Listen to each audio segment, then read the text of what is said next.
If you've been through burnout, this will sound pretty familiar.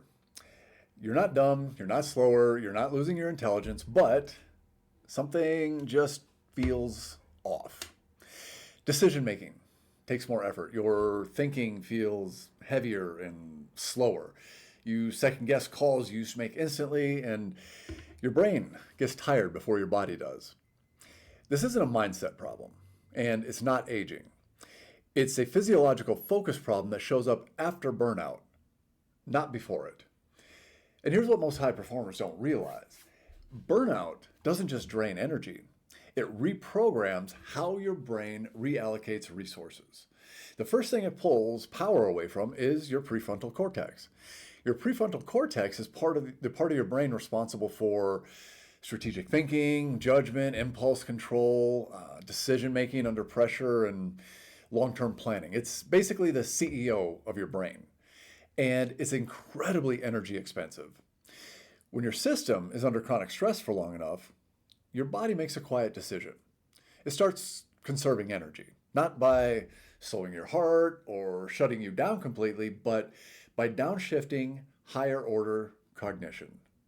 In plain English, your body says, we don't need long term strategy right now. We need survival efficiency. So resources get rerouted. They get rerouted away from executive function toward threat detection, reactivity, and short term output.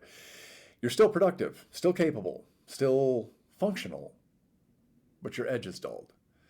That's why burnout survivors often say, I can work all day, but I can't think like I used to. And here's where caffeine enters the picture. Caffeine doesn't fix this problem, it bypasses it. Caffeine works by blocking adenosine, a signal that tells your brain you're tired. It doesn't restore energy production, it doesn't repair neural signaling, and it doesn't rebuild the systems that fuel focus. It simply removes the brakes. So for a while, that feels like clarity. But what you're actually doing is forcing a fatigued prefrontal cortex to keep firing without restoring its capacity. And that's why caffeine-dependent focus feels sharp, but fragile. One interruption throws you off. One bad night of sleep wrecks your day, and one stressful meeting wipes out your mental stamina. You're not building focus. You're borrowing it, and you're borrowing it with interest. And this is why so many high performers after burnout say things like, I need coffee just to get started, or I feel mentally spent even when my body feels fine. That's not weakness. That's prefrontal cortex fatigue layered on top of a stressed nervous system. And the reason it doesn't resolve on its own is very simple. Your system learned that sustained high level cognition wasn't safe, so it stopped prioritizing it. And here's the part that a lot of people get wrong. They try and fix this by working harder, stacking nootropics, optimizing productivity tools, adding caffeine, forcing discipline. All of those increase output demand. None of them restore energy supply. And that is like trying to run enterprise software on a failing power grid. The problem isn't in the software, it's the infrastructure. If you want to rebuild elite focus after burnout, the goal should not be stimulation. The goal should be capacity restoration. You have to teach your nervous system that it's safe to allocate energy back to higher order thinking. And that requires stabilizing stress signals, restoring metabolic consistency, reducing artificial stimulation, and rebuilding neural energy production gradually.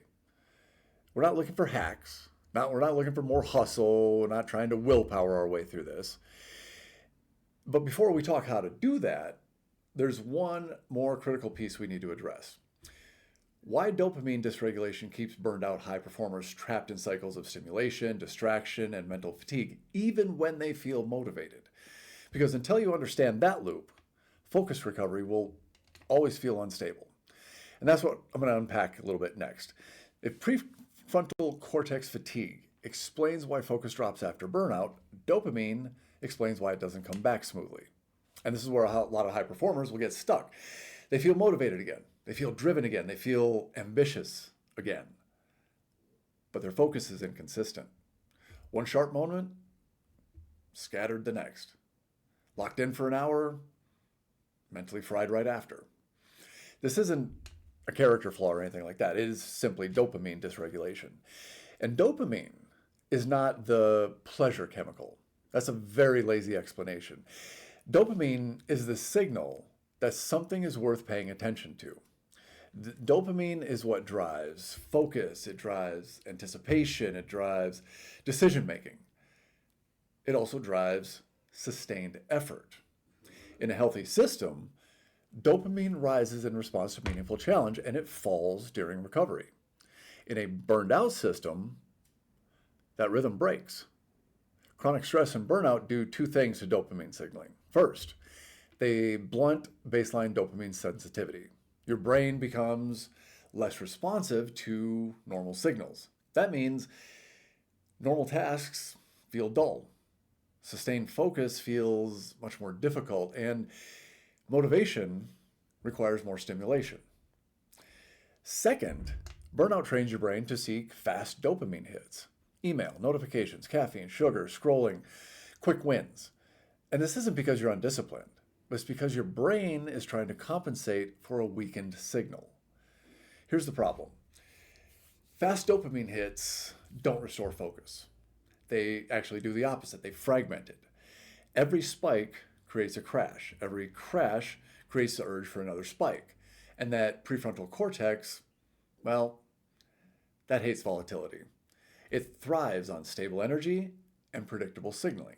So even though dopamine feels like a motivation problem, it's actually a stability problem. And this is why caffeine makes post-burnout focus worse in the long term. Caffeine spikes dopamine indirectly, it increases stimulation and amplifies alertness, but it also increases cortisol. It increases nervous system load, and it further destabilizes dopamine rhythms. So focus becomes dependent on stimulation rather than capacity. That's why people say, I feel focused but only with caffeine, or I'm productive but mentally exhausted. You're running cognition on stimulants instead of physiology. And here's a very uncomfortable truth. After burnout, your brain doesn't trust intensity anymore. It associates intensity with threat. So every time you try and force focus through stimulation, your nervous system pushes back. Not consciously, biologically. Focus collapses not because you're tired, but because your system is trying to protect itself. That's why rebuilding elite focus is not about dopamine optimization. It's about dopamine normalization. And that means reducing artificial spikes, restoring baseline sensitivity, and reestablishing patterns, predictable energy patterns. That requires something that most high performers resist at first. Less stimulation before more output. Now, I want to be clear here. This is not about eliminating caffeine forever. This is about breaking dependency so your brain can relearn how to focus without artificial drive. And that's why I use short strategic resets with clients, not as punishment, but as recalibration. Here's what happens when dopamine stabilizes. Focus stops feeling fragile. Attention becomes much easier to sustain. Decisions feel lighter again, and mental energy lasts longer. Not because you're pushing harder, but because your system isn't fighting itself anymore. And this is where a lot of people make a bad mistake. They try and fix dopamine directly. Supplements, nootropics, protocols stacked on protocols. But dopamine doesn't normalize in isolation. It stabilizes downstream of metabolic consistency and stress regulation. If blood sugar is unstable, dopamine is unstable. If cortisol is elevated, dopamine is unstable. If sleep is fragmented, dopamine is unstable. That's why rebuilding focus requires a systems approach, not a brain hack. So now we're going to get really practical. I'm going to walk you through a few things, namely how to stabilize brain energy without caffeine crutches, the principles behind a short, no caffeine reset, and the specific systems that you need to support so that focus returns naturally.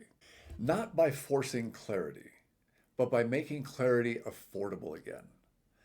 And that is what we're going to discuss next. If you want elite focus back after burnout, the goal is not stimulation. The goal is reliable energy. Your brain doesn't need motivation. It needs a system that can consistently support high-level cognition again. And this is where most recovery advice fails miserably. It tells you to rest more, meditate, or reduce stress. That's vague, and it doesn't tell your nervous system how to trust focus again. So here's the rebuild framework that I use, not as a hack, but as a progression. Step 1, stabilize brain energy before you chase focus. Focus collapses when energy available is unpredictable. The brain hates volatility. So the first priority is metabolic consistency. That means predictable meals. It means adequate protein, stable blood sugar, and no long gaps fueled only by caffeine. When blood sugar swings, the brain perceives threat. That shifts you into reactive mode. You don't lose focus because you're lazy. You lose focus because your system is trying to protect itself. Stability comes first, always.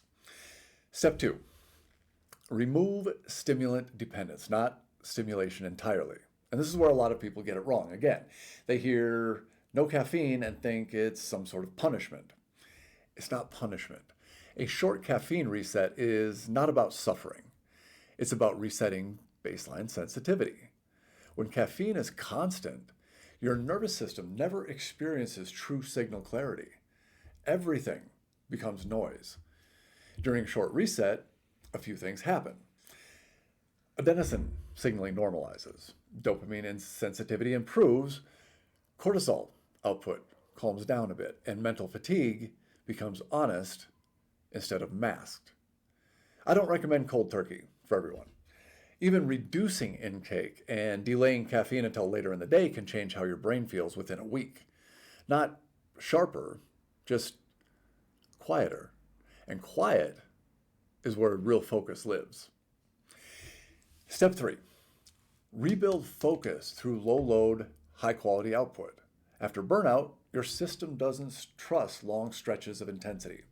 So don't start there. Instead, do shorter, deep work blocks, fewer decision-heavy tasks per session, and intentional breaks before fatigue sets in. This retrains your nervous system. You're showing it this level of output is safe. Over time, capacity expands, and not because you force it, but because your system allows it. Step 4, support the systems that feed the brain. The brain doesn't exist in isolation. It depends on metabolic health, stress signaling, sleep quality, and things like gut function. If those are compromised, focus will always feel fragile. And this is why rebuilding focus is not a brain protocol. It is a whole system rebuild. When stress output is regulated, focus improves. When sleep deepens, focus stabilizes. And when metabolism is consistent, decisions feel easier. That's not mindset. That's biology. Step 5, reintroduce caffeine strategically, not habitually. Caffeine is not the enemy. Caffeine dependence is. Once baseline focus returns, caffeine becomes a tool again. Not a crutch, just used intentionally. You can use it to enhance before high stakes output, but not to overcome fatigue and not to replace sleep or nutrition. If caffeine gives you clarity instead of anxiety, you're using it correctly. If caffeine creates urgency without clarity, your system isn't ready for it yet. Elite focus after burnout doesn't come from pushing harder. It becomes from rebuilding capacity. Capacity to think, capacity to decide, capacity to sustain attention without forcing it. And that's exactly why I walk people through inside the 30-day executive energy rebuild. Not motivation, not hacks. It is a structured system that is put together specifically to stabilize energy, to regulate stress, to restore mental clarity, and rebuild executive function without stimulants. If this video resonated, that's your next step. If you want your focus back, not for an hour, not with caffeine, but sustainably, Check the links in the description. And if you want more deep dives like this, subscribe to the channel and share this with someone who's quietly struggling to think as clearly as they used to. This is all very fixable, and it starts with rebuilding the system. I'll see you all very soon. Take care.